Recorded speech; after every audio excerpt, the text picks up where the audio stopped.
You're listening to the Mind Over Murder podcast. My name is Bill Thomas. I'm a writer, consulting producer, and now podcaster. I am now trying to use my experience as the brother of a murder victim to help other victims of violent crime. I'm working on a book on the unsolved Colonial Parkway Murders, and I'm the co-administrator of the Colonial Parkway Murders Facebook group, together with Kristen Dilley. My name is Kristen Dilley. I'm a writer, a researcher, a teacher, and a victims advocate, as well as the social media manager and co-administrator for the Colonial Parkway Murders Facebook page with my partner in crime, Bill Thomas. Thank you so much for coming. We're so excited to have you here for this live podcasting event. This is the very first time we've hosted a podcast, let alone one that was also live recording at the same time, so we're excited about it. I don't know if you're familiar with the Mind Over Murder podcast. How many people listen? Wonderful. Yay. Wow. So I'm guessing you might know two of these people up here and maybe more. We wanted to welcome Kristen Dilley and Bill Thomas along with their guest, Joyce Call Canada, who's the sister of Keith Call. If anybody deserves any applause, yes, this is definitely a different format for them, but they're going to start with a presentation, and then there will be questions and answers afterwards. So hold your questions until then, and you'll be able to hang out on this awesome mic for those questions. Without further ado, I'm going to hand it off to Kristen and Bill. And we'll go ahead and start with our traditional opening. So thank you so much to everybody.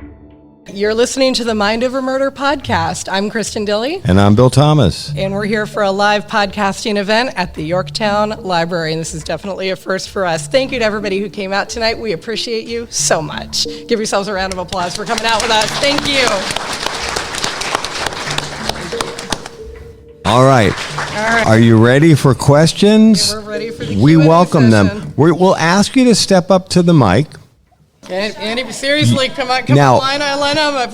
Before the first person asks a question, keep in mind now, your question is going to go out on the World Wide Web. Sure. If you don't want to say your full name or you want to use an alias, feel free. And we're serious. You don't have to say, my name is John Smith. You can just say, call me John, or whatever. I'm the second Bill in the room, so call me Bill. Okay. Right. And I noticed, Bill, that you keep mentioning these wonderful people in Lancaster County that you seem to admire and appreciate their coming forward with information. Back in 1985, we had a good friend of ours in Lancaster County who lived close to Wade Wilmer Sr. She was murdered. A man was accused of that murder and found guilty.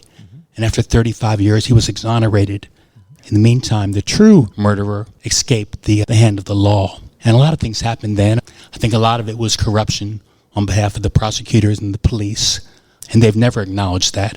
I'd like to somehow advise the state police and the FBI to come forward and be honest about this. A lot of people are not coming forward with information because they don't trust the police. And in this case, in Lancaster County in 1985, there's a lot of good reasons not to trust the police, local sheriff, prosecutors, as well as the state police and the FBI. This was a loved one of ours who was taken from us. I come from a family of 8 kids, and this woman who was murdered came from a family of 9 kids, and our families aligned. Her brother was my best friend. Her sister was my sister's best friend. And it still hurts this very day. That has not been solved. But I must call you out on the carpet today also, because there was no mention of her today in this, despite the fact that he lived very close to her. He committed these other murders he's been found guilty of, but tonight you neglected to mention her name, and so... Please tell us who you're referring to.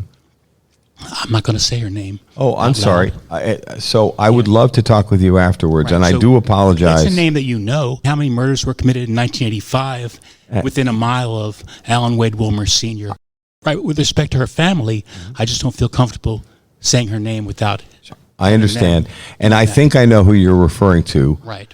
And I would love to talk with you afterwards. But we mean no one any disrespect by failing to mention them. Gotcha. But I appreciate everything you're saying, Bill, and would absolutely like to talk to you. And Bill, I do appreciate yours and Christian's work on this, because it does bring to light a lot of things that need to be brought to light. So thank you for that. And I don't mean to be such an antagonist either. But no, anyway. You're totally fine. Thank you for this opportunity. Thank you, and prayers out to everybody and all the families who have lost members of their families. Thank you, Bill. Thank you. And I was just standing here supporting my friend Bill because she was a very good friend of mine. Matter of fact, she introduced us, and I played basketball with her. So when all this came out and the connections, and it just blew our minds because I'm familiar with all of this. And so this is wonderful because we really want answers. We want the state police, FBI, whatever needs to be done with CODIS and all of that to just, and I'm not going to use the word closure, but just to find some answers. Mm-hmm. We agree. Thank you. No, thank you. I appreciate it. Thank you. Hello. Hi, my name is Lori. You've gotten multiple emails and posts from me. Okay. I'm sure you're aware. I would like to go back to Lancaster County as well. In 1985, the population of Lancaster County was 10,400 people. 1976, there was a horrific murder of the Rogers family in their home. The Rogers family lived just down the street from a man named Gary Logan Lankford. I'm not going to use any names here, people who haven't been prosecuted or charged, I promise. It's my understanding that Wade Wilmer Sr. also lived very close to the Rogers family. You are correct. It was Dale and Shar Rogers. They were shot with a rifle, they believe, in their home. Their home has frontage to I'm going to mispronounce the heck out of this, Carottoman River, with a long deck or pier, I should say, because they had a sailboat. Once they were murdered, whomever murdered them left the home in their Volkswagen Bug, drove it about 2 or 3 miles to a main road, and deserted it there. And if you can't see how that could be connected to the murders of these young people, with a car often being moved for no good reason, a couple being killed. Now, granted, it was in their home, it wasn't in a car, but I honestly believe that the Virginia State Police and FBI, who both investigated this in the first place, need to take a good hard look at it. Now, the other thing I want to mention is Gary Logan Lankford was convicted of raping Olivia Thorndike in 1983. A week or maybe even just days before his trial for that rape, she was murdered in her home in Henrico County, Virginia, which is what led me to your cases in the first place. She was found at the base of the stairs having been stabbed. And just prior to that, another name, Richard Slaughter, had phoned Olivia's mother and over the phone said to her, Olivia should not have charged Gary. She's going to be dead, or she is dead, something to that effect. He was found guilty of making that phone call. And Henrico County Police did charge him with, slaughter. He was actually charged with Thorndike's murder, and then a key witness in the case, this is a rumor, the key witness in the case wasn't going to testify, moved out of the area, she was so afraid. So they had to actually withdraw those charges. Then we have Wade Wilmer Sr., who lived just down the street and also participated in these murders. In a county of 10,400 people, you have 3 predators. 2 actually convicted of rape, 1 charged with a murder that was dropped. As to Richard Slaughter, he was actually one of the first people in the country ever found civilly liable, not criminal, the laws weren't there yet, unfortunately, but actually found civilly liable for stalking a woman in Maine. So I guess, I don't know if it's a question so much as a statement, but I find it just appalling that they can't put this all together. Have another look at the Rogers murder, the Thorndike murder. I just find it odd 3 of them would be in that very small area and not know each other and not cooperate in some of these crimes. We totally agree. We're not experts in those cases, but we've absolutely been taking a look at them. And one of the things that, our new friends from Lancaster have been incredibly helpful. There are a lot of people that live in Lancaster County or have lived in Lancaster County, grew up there, et cetera, who have brought, I think, both of the cases that you've mentioned so far. One of the things that we're hoping is that this new media attention to the Colonial Parkway murders and all of these other unsolved rapes and murders in Virginia, that they get another look. And I completely agree with your point, and I think Kristen feels the same, that I've driven through Lancaster County. It's a beautiful place. I can't believe how many unsolved rapes and murders there are. When we get to the place where people are explaining this to us and we get to the part where we're like explaining to us the proximity, just how close this is. And I said to Kristen, I feel like the Wilmer family are surrounded by violence and all of these unsolved rapes and murders. I don't know if it's incompetence or corruption or some combination thereof, but it seems like it was open season up there, and it's amazing how many times the Wilmer brothers' names come up in connection with all of these unsolved murders. I think there's absolutely something to it, and I think both of the last two speakers are definitely onto something. I'd like to make one more point. The speaker before me, the murder he mentioned, Right. the day that the grand jury came back and charged the man who served 35 years wrongly for that murder was also the day that they charged Gary Logan Langford for the murder of the Rogers family, and he was twice tried and twice acquitted for that. Mm-hmm. Or, I'm sorry, hung jury, I should say. And the other thing that really bothers me is the murder of the Rogers family that Langford was tried for. They had hair evidence that was found in the car, and they had a fingerprint that did not match him. Why didn't they dig deeper? Do they still have that evidence? Can it be processed? Totally agreed. Absolutely. Totally agreed, and thank you. Absolutely. I think next time we have to sort people out by height. Yeah, now we're going the opposite direction. That's not a shot at our petite friends. Hi there, Robert Gray. Hey. Hey, Robert. Good to meet you guys in person. Great to finally. meet you. So one question I have, is there any indication of an overlap or some tie with Ron Little and the Wilmers You want to take it? that you've come across? There's nothing definitive. We're hearing reports that put Wilmer and Little in some of the same bars and nightclubs. That's not enough from our perspective to say there's a relationship there. But for instance, both of them have been mentioned to us in the last few months as being regulars at Club Zodiac, the Zodiac Club, where Teresa Howell may have met her rapist and murderer. It's something we're definitely looking at, and we hope that our partners in law enforcement are doing the same thing.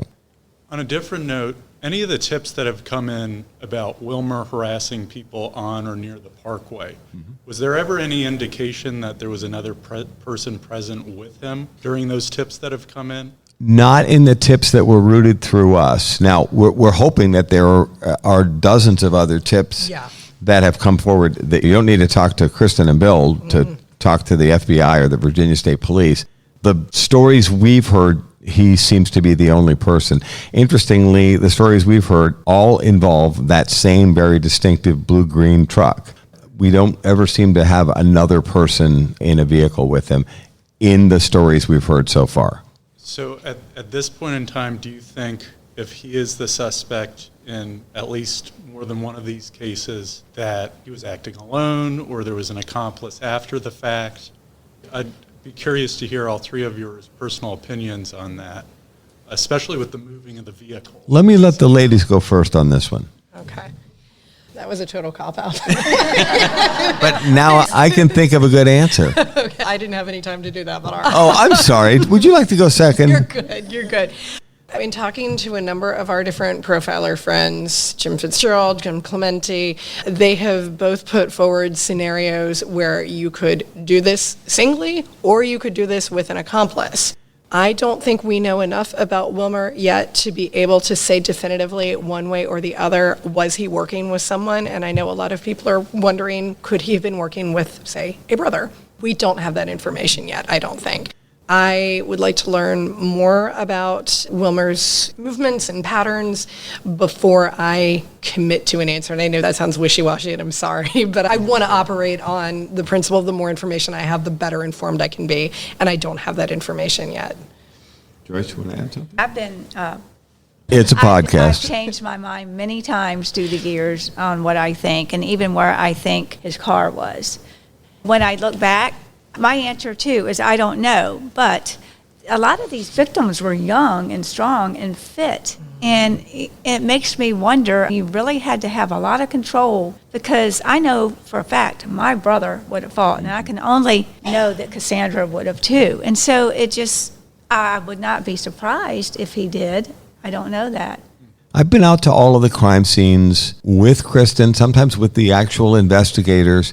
We've struggled with something, and I don't know the answer to this one yet, but there are times when we've thought with the movement of the vehicles and the staging of the crime scenes, and that's actually one of the elements of the Colonial Parkway murders, is that these crime scenes seem to be staged to create certain impressions by the killer or killers.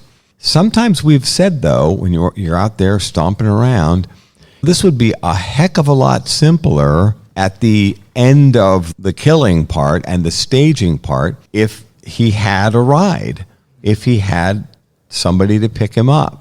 Now, we didn't know who the he was at that point, but the assumption in saying that is that there's one killer. But then when you start looking at the logistics of moving the vehicles around and everything, and I've had it explained to me and to us how it could work with one person, but there have been a number of times when we've looked at each other and said, this would be a lot simpler with two people.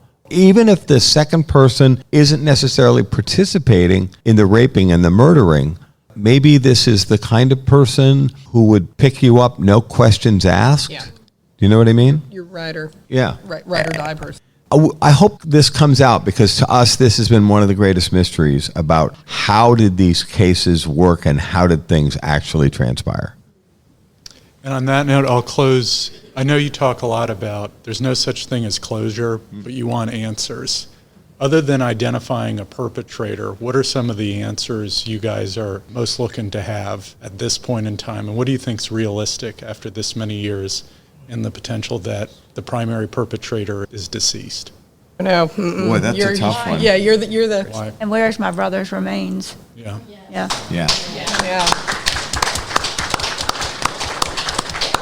Yeah, I'd go with the why. And by the way, I said this today to some folks earlier. I think sometimes we're trying to apply logic to an inherently illogical act. It's not like I got in a bar fight with somebody and he hits me on the head and my head hits the bar and I end up dead. My point is not that it was very smart that the two of you were drunk, Bill, and got into a fight in a bar, which, by the way, has never happened. But I think sometimes we're trying to apply logic, and we know you well, and you ask really good questions, and we appreciate it. Sometimes we might be stretching our imagination because we're dealing with people that are not necessarily rational people. I think we're talking about sociopaths here. I think sometimes the answers that we're going to get are not necessarily going to be satisfactory, although I'm totally on board with Joyce. I want to know, why did you kill these people? Why did you kill my sister? How does that make any sense? Thanks so much for your time. Oh, thank you. Thank you. Thank you. There have to be more questions. My name's Chris. I've lived in this area all my life. I was a police officer in the 80s. I was not involved in any of these cases. But I have a comment more than a question. These cases have interested me for years. I guess in 2021 or 2, the Virginia State Police started a Virginia cold case database. Yes. I was very encouraged by that, and I searched the database and found that the 2 victims from the Ragged Island were in there. Yes. But none of these other victims were in there at all, which really concerned me, because of all places to advocate and to hope for tips and look for things to put out information, I was encouraged and felt like that would be a good place to do it. I did send a feedback form back to the state police and asked that question. The response I got was that it is strictly a voluntary database for law enforcement agencies who decide that they want to enter these people into the database. They can. It's basically a homicides area and a missing persons area. Now, I last looked at it probably last year sometime, and they were still not in there. I guess what I would ask tonight, maybe in the future, maybe you could add that to your list of steps. Personally, I would like to see that be similar to what you were saying, Bill, earlier about some mandatory things for them to do, would be to put unsolved cases into that database. with that said, at least with the people, the families and all that are looking for some information and looking for solving these crimes and finding the remains of those that are still listed as missing, I think it's absolutely essential that they at least add those victims to the database. On my list of disappointments with the Federal Bureau of Investigation, which seems to go longer by the day, is things like that. The fact that the FBI doesn't put our loved ones' cases on the unsolved database, because the unsolved database, it's not perfect, but it's a good start. Every single unsolved homicide. If law enforcement agencies aren't going to do the right thing and put up their goddamn cold cases on a database that was set up by the state legislature, then I guess we're going to have to make it mandatory because they're not doing their job. They say they want help. They say they want public support. They say they want information. It's very frustrating to have one of the double homicides in the Colonial Parkway murders up there, which is great, and that information is really helpful. But where are all of the others? And the FBI, unfortunately, is, and I know you're listening, is they're infamous for not participating in these kind of initiatives. We interviewed the Murder Accountability Project, which is a fascinating interview on Mind Over Murder, talking to Thomas Hargrove, who set that organization up. And they create murder statistics for the United States because the United States Department of Justice won't do their job and collect all this data. The FBI won't participate in those. In a way, it feels because my sister and Rebecca Dowski died in a national park, they don't count because the freaking FBI won't do their job. And even something as simple as putting them up in a database, which might actually lead to a tip that could help solve a case. I think it's outrageous. Great. Chris, I want to say thank you. I know a lot of times we're talking to veterans and we say this, but thank you for your service. And I think your observations are spot on. We really appreciate it. Thank you very much. Thank you. And speaking of veterans, Ray Blankenship, my question is, they said there was more people involved in this and nothing else has come out. I'm wondering what happened to the other people. You understand what I'm saying? Yeah. yeah, They said that people were killed in a different place than where they were dropped off. Where does all this go? Are you talking about in terms of accomplices? I can't hear you, man. I'm sorry. Are you talking about in terms of accomplices? are you thinking of accomplices? Somebody that helped, an Yeah. assistant. From what I understand is they were killed, the two women were killed somewhere else and brought over somewhere else. This guy couldn't drive to. We agree. We don't have any answers there, but you're absolutely right. And it's eating me up It's frustrating. because there's more people involved in this. Now, let me ask you this. For some reason, this guy... Don't forget to ask on the mic so we can hear Oh, it on I'm the sorry. podcast. For some reason, this guy was writing a book on this. He had more information than the FBI. He had pictures of their truck and all that stuff. Makes me think he had something else to do with it. We're actually hoping that our friend Blaine Pardo and his daughter Victoria Hester, who co-wrote the book, A Special Kind of Evil, on the Colonial Parkway Murders, we're actually there's a person waving the book in the back. There we go. It's a wonderful book, and we do urge you to read it. We're actually hoping that Blaine will be our special guest next month because he's a really smart guy and knows a lot about this case, and we would dearly love to have him be our special guest. He has said he would like to come to next month's podcast, and of course, Kristen and I looked at each other and said, oh no, we want to get you up here and get you to answer some questions. Blaine had a lot of great information, and he and Victoria did a fantastic job with the book. I think you're absolutely right. There's a lot of open questions, Ray, that need to be answered. Yes. Thank you for your time. Thank you for your service, sir. Express the way I felt and what's going on, and there's a whole lot of stuff missed in there. Agreed. Agreed. Agreed. Agreed. More questions and comments. We welcome them all. All right. Looks like we do have someone. Yay. There we go. should be good there. So you've done a lot of hard work over the years. With your help and your friendships that you made within law enforcement and the FBI, out of the 17 FOIAs that were denied before, have you ever gotten any feedback where are those getting a little bit lenient to be released to you?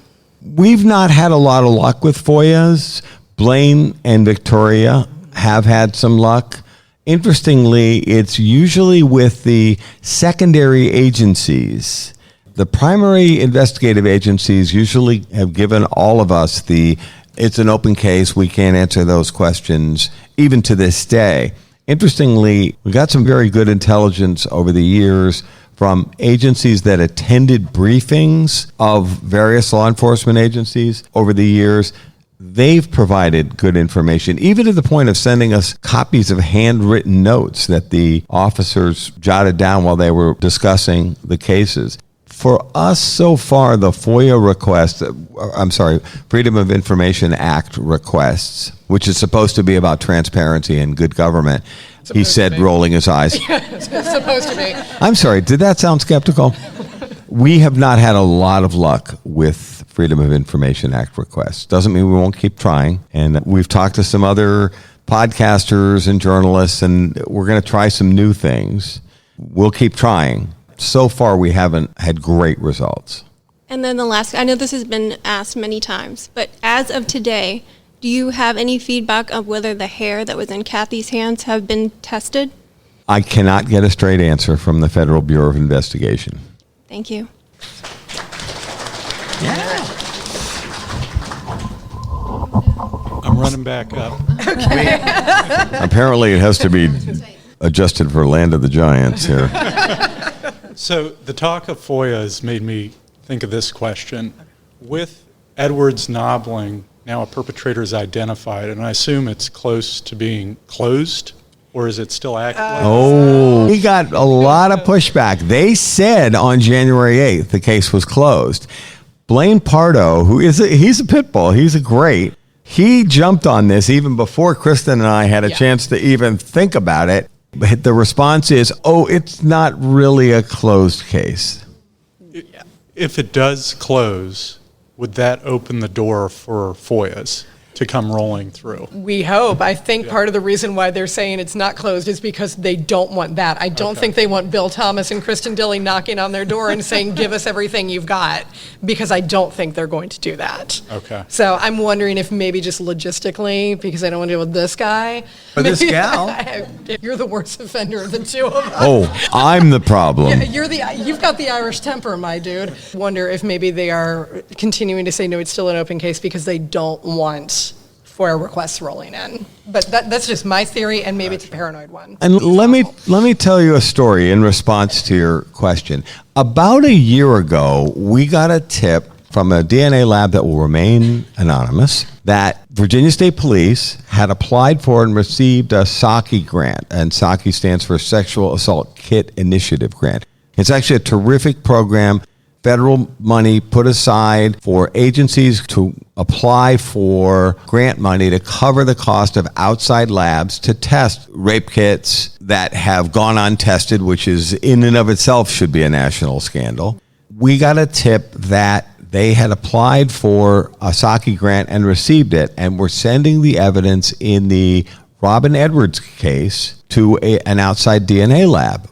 We were thrilled, but we had been advised, and I don't mean the lab any disrespect. Our experts behind the scenes said to us they didn't think that the particular lab that had been chosen was necessarily the best lab for this particular very challenging DNA sample. This is the last bit of DNA from Robin Edwards' rape kit. Now remember, Robin Edwards' body was in the water for 3 days. So this is a very small, highly degraded DNA sample that has been exposed to seawater and is over 30 years old. So it's a nightmare. I got a hold of Jeanette Edwards Santiago, who's Robin's sister. She's absolutely wonderful. Another potential special guest for a future live event like this. We went back to the Virginia State Police because, of course, they don't tell you that they're doing this, which, heaven forbid, they keep the families informed. We expressed what I just said to you, and the agent, who I think is actually very sharp, came back to us a couple of days later, and he dealt with Jeanette. Remember, I'm not a family member to Robin Edwards, so I don't officially have a role here. Jeanette is next of kin. They came back and said, we're sorry, the evidence already went to the lab, and we can't call it back. So we were disappointed, but I talked to Jeanette about it at the time, and I said, I can't speak for your family, but from my point of view, if this is the last shot we have, let's take it. We're not getting any younger. More than half the mothers and fathers, the moms and dads of the victims in the Colonial Parkway murders have gone to their graves waiting for answers in this case. So Jeanette and I, talking over the phone that night, said, time's a-wasting. Let's go. Even if it means that's the last bit of evidence from Robin's rape kit, let's burn it if we have to, because some of the tests consume the evidence. Yep. So they came back to us. They said they were unable to get a result, which does happen, and I'm not criticizing anybody. The good news is that they kept going, and I have to give the Virginia State Police and the Virginia Department of Forensic Sciences a shout out here.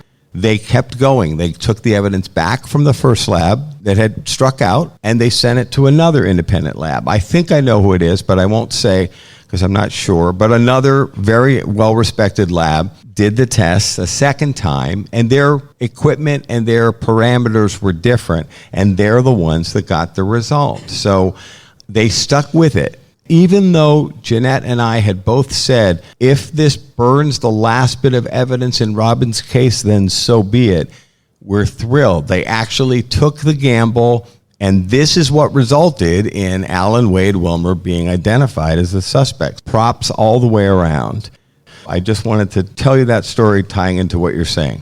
Thank you. And one last thing. I know the truck has played a major role in trying to garner tips and stuff. Do you know if he had access to any other vehicles? And I'm thinking specifically, I know you and your brother Chris did an episode with Bill and Kristen probably a year or two back. And he had said on that episode, that night when he was on the Parkway at around 4 a.m., he saw a van speeding out of the Ringfield plantation area, acting in a very suspicious manner. And so it made me think, are there other vehicles out there that Wilmer or some of the people on the short list might have had access to that fit that identification of that vehicle? Yeah, Chris was coming home that night from Richmond, and he saw that van just pulled right out, and it was driving erratically. It turned around and came up behind him and was driving erratically and passed him. He thought, that's strange. People don't do that on the Parkway. He's going to get a ticket. He remembers it very vividly. As he was going by, he looked over and saw a car on the overlook, had no idea in a million years that was his brother's car. And kept going. And to this day, I feel the same way too, but I just know that van had something to do with it. I just know it. So yes. So do we know that Wilmer had access to other cars? Yes. That's what you're asking about? And was one of them a van? I'm trying to figure out, is this something? Yeah, we're trying to be careful. We're trying to be careful on some stuff here. The FBI and the Virginia State Police have looked at this in connection with Wilmer. They have looked at a number of vehicles that he drove over the years. Nothing so far that they've found matches the kind of vehicle that Chris Call saw on the Parkway that night. I think that's a responsible answer. My mom would be proud of me. Yeah. So the party line is just the truck for now. He did drive different trucks, and he did have access to different vehicles. The work that he was in mostly involved the use of pickup trucks, and Wilmer does not seem to have owned a van that would match that description. Thank you. Thank you. You're listening to Mind Over Murder. We'll be right back after this word from our sponsors.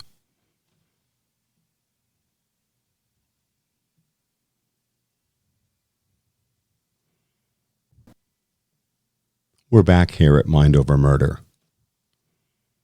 Sure. Come on down. We're not charging for the questions. Oh, my God. There you go. Let's get that to the right height. Okay. So there have been serial killers in the past who have killed in concert with another person, an accomplice. and then also had murders that they committed singular. Do you think it's possible that Alan Wade Wilmer Sr. worked in concert with someone for the couple murders and then singularly on, say, Ms. Howell's case? And the reason I bring that up is it seems to me these couple murders were very well organized. He took a lot of time to dispose of bodies, move cars, do things he didn't need to do. But when it came to Ms. Howell, from the sounds of it, he raped her and he discarded her alongside the road. Very sloppy, very unorganized. So do you think it's possible that there was someone who worked in concert with him for the Colonial Parkway murders, yet he singularly committed a number of other murders? I think that, and I want to be careful that I'm not speaking out of turn largely because I'm not a profiler, I'm not an investigator, I did not go to school for any of this. Like I said, I'm a public educator. But I do think that it is entirely possible that based on what we have heard from our various profiler friends and psychologist friends, that what serial killers will try to do is they will try to challenge themselves, just up the ante and up the excitement. I think that you've made some excellent points that anyone who's investigating this case should definitely look into. So do I think it's a possibility? Yeah, but I also think that, like I said before, and I know I sound wishy-washy on this, but I'm just trying to be responsible about it. I think there is so much that we don't know about Wilmer at this point. We still need to gather more information. But do I take your point and do I agree with you? I do. I think it is possible. I think we need to learn more to be able to answer definitively. But absolutely, I think your points are excellent. We had interviewed Jim Fitzgerald and Ray Carr, two FBI profilers, and one of the things they said, which is very interesting, and again, one of the reasons why we started this podcast is Kristen and I thought we've met so many interesting people, we could share these interesting people with an audience. So here you are, you're talking to two FBI profilers, one of whom was key to solving the Unabomber case. He did the linguistic profile that led to the Unabomber's identification. Fitz is very quick to push back on the idea that he did it by himself. This is all part of a very large team. They talked about something which is very interesting and educational for Kristen and me, which is they talk about organized offenders and disorganized offenders, and clearly whoever committed the Colonial Parkway murders is approaching things in a certain way. And there is a very strong, it may be bizarre, it may be distasteful, but there's a strong sense that he or they are doing these things in a certain way for a certain reason. And as I mentioned before, even staging the vehicles to create certain impressions. But they also mentioned that somebody who's very systematic like that could also be opportunistic. Yesterday, my friend Keith and I went out and we went to the site where the Zodiac Club had been. And then he took me to where Teresa Howell's body was found. And then I was rereading information this morning about the Howell case, and we had spoken to Teresa's niece last night on the phone and learned a lot more than we knew about that case. That could be an opportunistic situation. One of our other profilers said, Laura Richards said to us, it isn't even necessary for Alan Wilmer to go inside the bar. He can hang out in the parking lot. Maybe he's watching for a single woman by herself. Maybe a woman who might have had a bit too much to drink. Next thing, he's swooping in there. Her judgment might be impaired. And again, I'm not passing any value judgment in any of this. That isn't the MO, as we understand it, of the Colonial Parkway murders with this highly organized, systematic approach. I'm going to go out and hunt and kill couples. The impulse strikes him. He sees an opportunity and he goes with it. And this is what Fitz and Ray were telling us about opportunistic offenders. And you can be both. It may depend on the situation. And this is where you end up with situations where someone who has preyed on a particular age group of individuals, and then suddenly they'll rape someone that's far younger or older or whatever it is, and it seems outside the sphere, but it was just an opportunity presented itself, and they went with it. One of the things that all the profilers have said to us is you have to remember that a killer like Alan Wade Wilmer Sr. is thinking about killing all the time. And he's thinking about his next kill. If something kind of lands in his lap, if I don't mean to make that sound like I'm being flip, because I'm not, he may go with it. And that's where something like the Teresa Howell murder could fit that kind of scenario. The one comparison that Fitz made that has been sticking with me for quite a while is the fact that he called a serial killer like Alan Wade Wilmer an apex predator. That has been really circulating over and over in my mind. I don't think it's out of the realm of possibility that he would take the opportunity that happened to present itself, and I don't think it's out of the possibility that he could have changed or altered his MO or the people that he worked with, or that he could have killed on his own. I think that with someone like Wilmer, if you want to use the label apex predator, I think that there are any number of ways that he could have been operating over the years, and that the FBI and the VSP need due diligence and look at all of them. Like Kristen, I'm also a civilian, but you said something super interesting a second ago, and I don't want to let you go without highlighting it. I could totally see him working in concert with an accomplice or an assistant. As Kristen said, could be a brother, could be somebody else. And then at another time, working on his own. He's been described to us by law enforcement agents who are working this case as a loner. I don't think that necessarily means that he's always working alone. Thank you. Thank you. More questions or comments? Yes. Now we have to fix the mic so it works for a tall person. Hi, guys. Hi. Thank you for being here. Thank you. My name's Heather. I'm sorry for your loss, and I'm sorry that it's been so long that you guys haven't had any answers. But my question is probably what everyone in this room is wondering. Besides passing out the flyers for you, how can we help you?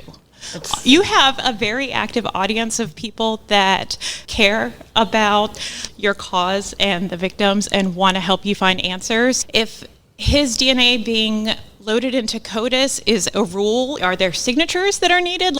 What can we do to help you is my question. This is such a great question, and we have spent the last couple of months since January 8th racking our brains and asking ourselves the exact same thing, because you all are wonderful and people have reached out immediately and said exactly the same thing. What can we do? How can we help? And we are still working very hard to figure out what is it that we need. More to the point, I think, what are we allowed to do? People have asked, for example, hey, can we support evidence testing monetarily?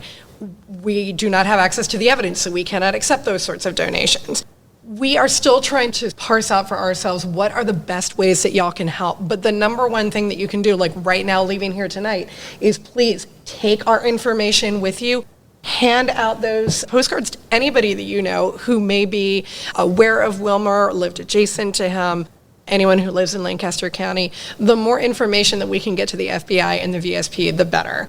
Anything else beyond that, petitions and so on and so forth, that is still stuff that we are trying to suss out. But as soon as we have that information, please believe me, we will tell you. We want to put all of you to work. We really want all of the help and support that you guys have given, and I know that the families appreciate it, and all of us who are working with them appreciate it too.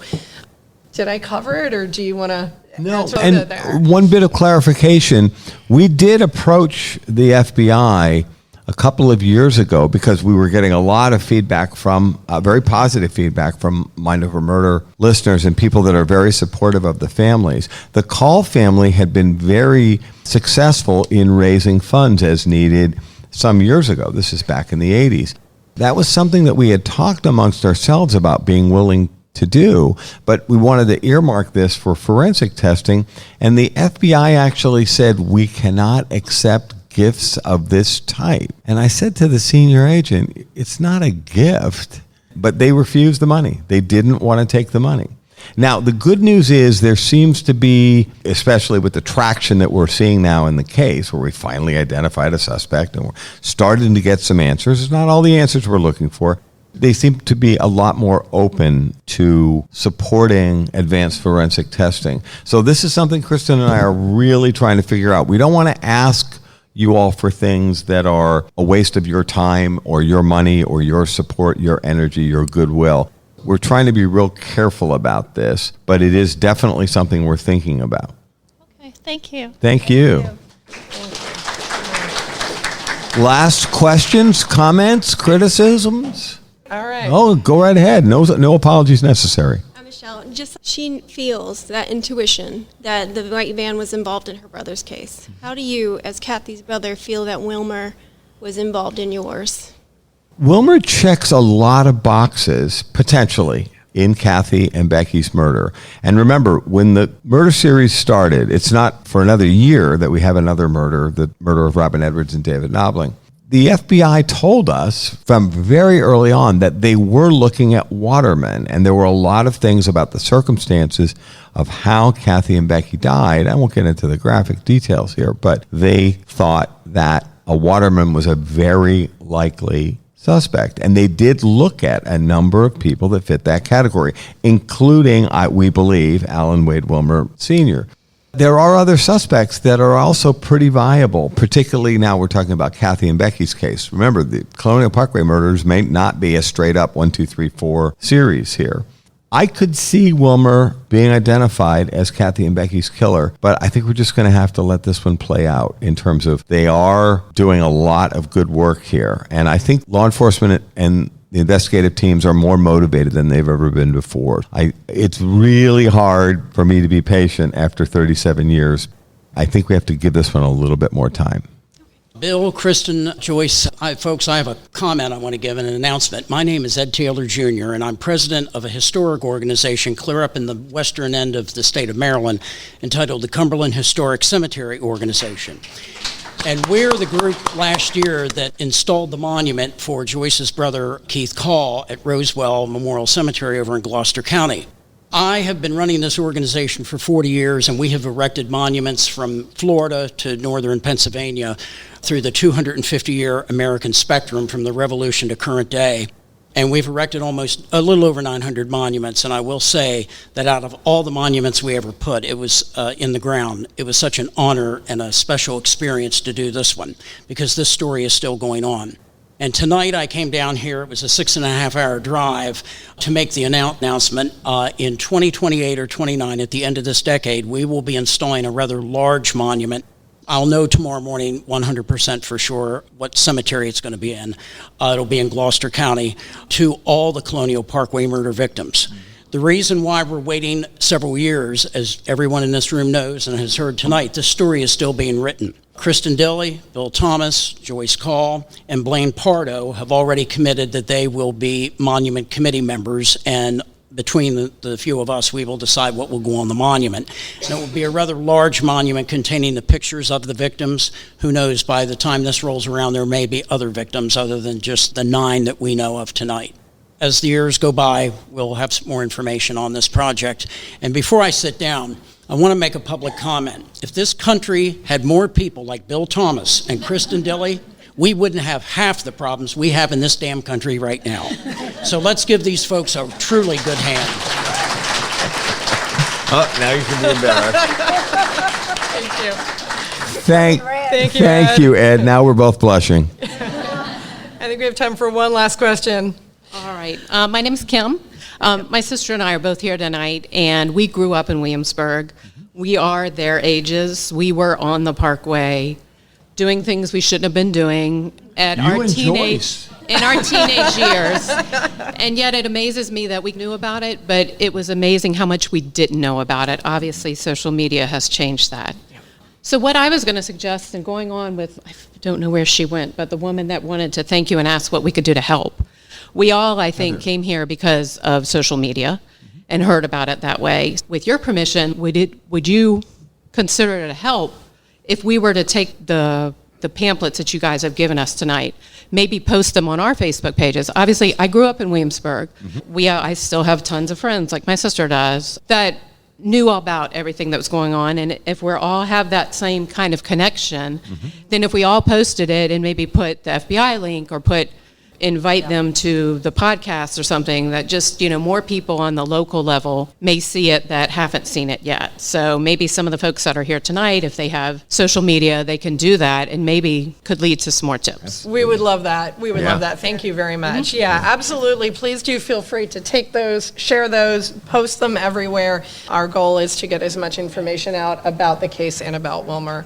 That looks like we're almost out of time. Do you have a thought there, Bill? One thing I would add is I love the idea. I just think in the comments, we'll try to avoid getting into what Kim and her sister and their friends were into back in the day. You taught her how to use social media. And no, it's a wonderful idea. I think we're going to wrap it up. That is going to do it for this episode of Mind Over Murder live at the Yorktown Library. Thank you so much for joining us. We'll see you next time.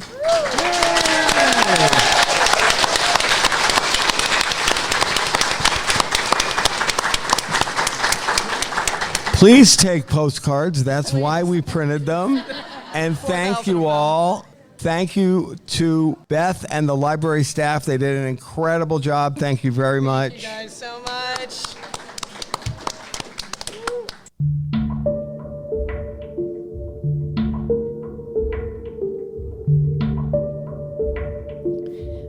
Mind Over Murder is a production of Absolute Zero and Another Dog Productions. Our executive producers are Bill Thomas and Kristen Dilley. Our logo art is by Pamela Arnois. Our theme music is by Kevin MacLeod. Mind Over Murder is distributed in partnership with Crawl Space Media. You can follow us on Facebook, Twitter, or Instagram. You can also follow our page on the Colonial Parkway Murders on Facebook. And finally, you can follow Bill Thomas on Twitter at BillThomas56. Thank you for listening to Mind Over Murder.